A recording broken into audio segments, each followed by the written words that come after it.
would you say the biggest challenges are that you still face? Because you've gotten through a lot. Yeah. It's very, very easy as a business owner to value the revenue. It's very, very easy to get into that place. So, and when you get into that place, what happens is we start valuing people who can pay for our services versus people who should be paying for our services. Right. It's very, very easy to get into that space. And the reason is because you want to help people, right? You have compassion, Well, I don't know anyone who's gotten into healthcare that doesn't have that drive. Exactly. To make a difference in the people's lives that they touch. Sure, and that's the reason that we're all here. There's usually some other underlying why, like most oncologists have dealt with cancer on a personal level within their family, which is why they become that's a powerful why story, right? The same thing with me. I ended up in orthopedics because I tore my shoulder with 2 surgeries later, and I've had my ankle put back together too. Like it's now something that's part of me. I understand, right?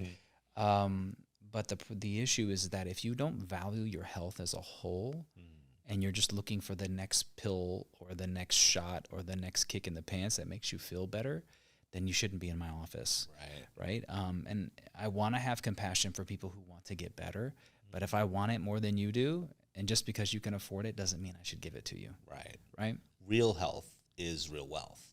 Exactly. And it's the individuals who are committed to that outcome are the ones you want to partner with in their journey to that outcome. Exactly. When you look at the next, let's say, 5 years, where do you see this business going?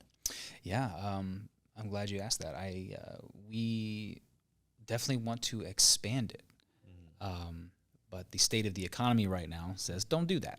Right. We have plans to get a second location open in 2023, and then a third one in 2025. With significant goals by 2028 to move and sell. But with the way everything is kind of changed, CPI data and all those things that have come through in the economy,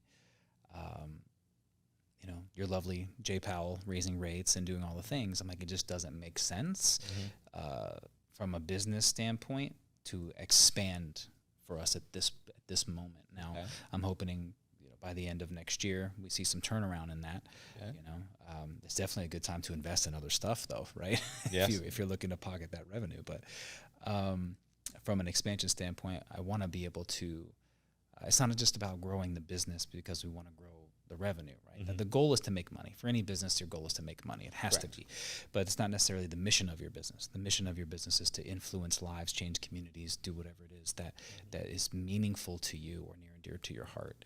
And there are too many people having unnecessary surgeries who are addicted to pain medicines, who want something different. They want something better. They want some longevity, and they want to be long-term greedy with their health. And so I want to be able to help influence that. So for me, for our practice directly, it's all about having the opportunity to help people get over pain that has changed their lives in a way that they would have never imagined. I used to do this, but now my back won't let me. I want to change that dynamic. Right. So we'll see in the next 12 months what happens.